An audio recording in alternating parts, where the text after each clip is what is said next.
service to 20 years of service. The union has proposed that we go back to the pre-2008 requirements and going back to 20 years. I did want to also note that there was a grandfathering, so those employees who were kind of right on the cusp of retiring and the change from 15 to 20 would have impacted them, were grandfathered in, that they could still apply to 15. It didn't save everybody, but there was a group of employees who were saved by that. The union's proposal is to go back to the 15 years, and so we just looked over the next 4 years what the additional cost would be for that. We looked at their age and their years of service, and we used the state employees retirement system to provide those numbers because some members may have other state service that we wouldn't be aware of, and with this unit they may have prior military service, and so if they've purchased that, we wanted to make sure that we captured that. And so when we looked at that, we assumed that 40% of those who were eligible to retire each year would, under this proposal. And so the annual cost, or the 4-year cost for this proposal would be $35 million for those retirees to go out earlier and start collecting under the REHP program. This may not be a fair question for you, but do you know why they don't have the Get Healthy waiver for retirees? It's a good question, and I was thinking about this last night, and I thought of my mom, who's a state retiree, who's 63 years old, and I've talked to her as she's developed different conditions over her life and said, you need to change, you need to start getting healthy, and her response is, I'm 63 years old, do you really think I'm going to change my lifestyle now? Am I going to do things like that? A lot of our retirees participate in the program voluntarily already. We have people who participate and get healthy. I have retirees who love to take the calls, and the PBTF gets the call from them that they like to take the calls because they're retired and it gives them something to do. So we don't offer that to our retirees. Well, they're eligible for the program. They are eligible to participate in the program. They don't get a financial incentive to do so. And again, we do have retirees who take advantage of that on their own.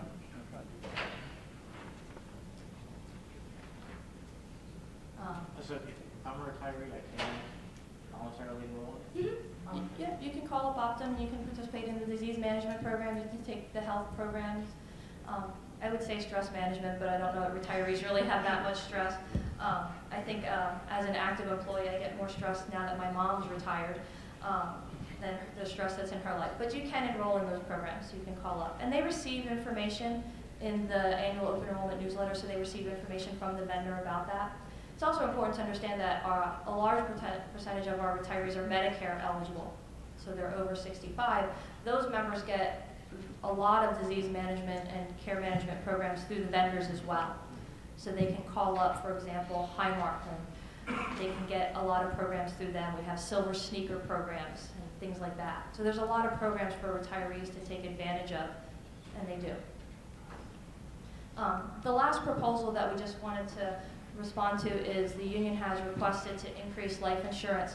Right now it's up to $40,000. Maximum is based on your salary as of January 1st of each year. They've proposed to increase that from up to $40,000 to, it's my understanding, up to $100,000. So someone making $45,000 or $49,000 right now, they get a $40,000 life insurance policy. Under their proposal, they would get a $49,000 life insurance policy. The 4-year cost for that program would be about $1.5 million. The other thing I just wanted to note is, in addition to the Commonwealth offering a employer-sponsored or employer-paid life insurance program, we also offer optional life insurance programs for our members that they can purchase. They're convenient because they allow biweekly payroll deductions, so you're not getting billed every 6 months. You get discounts when you take advantage of those payroll deductions. And you can enroll not only for you, you can enroll for your wife, and you can also earn dependent or purchase dependent policies as well. And those programs you can take with you after you separate. We have other programs like long-term disability and long-term care that they offer as well. But the nice thing about those programs is you get the group discount because you're purchasing as part of the Commonwealth's program, but you also get the discount for payroll deductions, which sometimes can be a 5% premium deduction just for that. So that's convenient for members. So if they want to purchase additional life insurance, we provide that. And it's 5 times their annual salary that they can purchase. So for this membership, this group, they could purchase up to about a $250,000 policy then. Just a quick question on these estimated costs here. Is that assuming $100,000, or is that actually breaking it down to the person that makes 52 and somebody else makes 61? The second, it's assuming the person who goes to 49,000. Okay. So it does assume that. All right, thank you. That's all we had. It's a single. I'm going to propose that we take a lunch break now. We'll come back here at 1:15, and then they'll grill you on crossing. Thank you. Okay, we're back on the record, and the association crosses out. I'm sorry, do you mind if I clarify two things? Don't mind at all. I wanted to clarify, there was questions about the interest income for the PBTF and whether or not that was included in the projection. And I misstated earlier that it was. It's not. That does not assume. That is just straight employer and employee contribution. Okay. The $5 million that's listed as other is a projection on COBRA income for those purposes. The other thing I wanted to clarify is the assumed contribution rates on the current pattern does account for whether or not there is an if they're at $440 or $400. So it does assume at that top block, it's not straight $400. Okay. It does differentiate between those employer contributions that are $440 and at $400. I don't know the breakout of who those are, but it does count for them. And that is shown on the slide 2 of that exhibit. The other thing is I mentioned about other surveys and information that you can see that talks about benefit levels. We do have an exhibit that's called the Commonwealth Presentation, Pennsylvania State Corrections Officers Health Benefit Analysis. That was done by PFM, one of our consultants, where they just went out and surveyed other states to see what they're doing for their corrections officers. You can see plan design information in there, and That's in our book. it's in your book. Yeah. I think it'll be an exhibit. Okay. All right, thank you very much. Are you going to read it for us? I can, if you want me to put the panel and the members of this room to sleep, I can do that. If we want to stay here till 9 o'clock tonight, I can do that, but. And if I may make one representation, I have been advised that currently AFSCME, SEIU 1199P, the Pennsylvania Doctors Alliance, PDA, and management and non-represented employees, the Commonwealth is making contributions at a $400 per pay period rate. Thank you.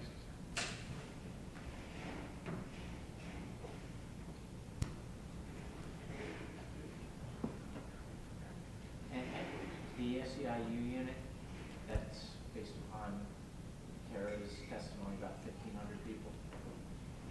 You can look in the, I don't know off the top of my head, I don't have the presentation in front, but the numbers are.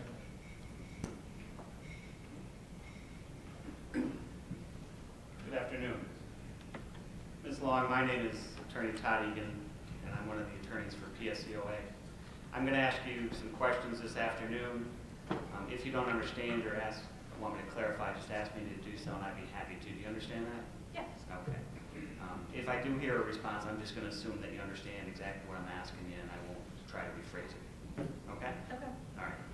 Now, in your role with OA in the Group Insurance Division, one of your job responsibilities is to be familiar with everything in regard to all the aspects surrounding PEBTF, correct? In my role, I focus more on the plan design and the policies and procedures regarding eligibility for that role. Okay. And in regard to the plans that are provided by the fund, well, let me backtrack. I looked at some numbers that PEBTF has an administrative cost of about $3.8 million a year. Would that figure be around what you've seen in the past? I don't have the numbers in front of me, so I'll have to take your word that that's a number that's printed somewhere. I apologize, I don't have it in front of me. Okay. You attend the trust meetings on a monthly basis, do you not? Bi-monthly, yes. Bi-monthly. So when we talk about administrative costs, this is what is costing the fund to run the operations on a day-to-day basis, correct? There are PBTF administrative costs, yes. There's also plan administrative costs, but yes, there's a cost for the PBTF. Basically, the function is to administer these funds, be it for retirees, be it for active members, correct? That's correct. And when we talk about the plans here, we're talking about a lot of plans, are we not? On the active side, there's 4 HMOs, 1 consumer-driven health plan, and 1 PPO, so 6 plans on the active side. Okay. And on the retiree side, we're talking about even more plans, correct? Yes, because there are the 6 plans for the non-Medicare retirees, and then you add in the Medicare retiree HMO and PPO as well. All right. So in addition to the various plans provided to the active members, the various plans provided to the retiree members, the fund also administers, would the drug plan be considered a separate plan? There's one contract with Medco, and within that contract there are separate, we call them groups. So the actives and retirees are separate groups under the Medco contract. Okay. So now we have 2 more plans that they have to look after, right? Yes. All right. And we've talked about the vision and the dental plans. Those are other plans that the fund has to administer? Yes. And are there other plans, like in regard to hearing aids or other things like that, that are separate and apart from the health benefit? There is a hearing aid benefit that's offered to active members that's administered by the PETF itself. It doesn't contract out for that benefit. So the fund's job, and this is what the fund does, is to provide these separate plans, many of them, over 10, over 15 maybe. I'm not sure, I'm just giving a ballpark. But their job function is to administer all these different types of plans, and all these plans have different nuances to them. Would that be a fair statement? No, because for example, we have a statewide PPO. That is a single plan of benefits. All employees who are in the PPO, active and retiree, have the same plan benefits. The HMO plans, whether or not you're active or a non-Medicare retiree, it has the same level of benefits. Likewise, between the HMOs, so if I'm in Keystone Health Plan West or I'm in Keystone Health Plan Central, I have the same benefit.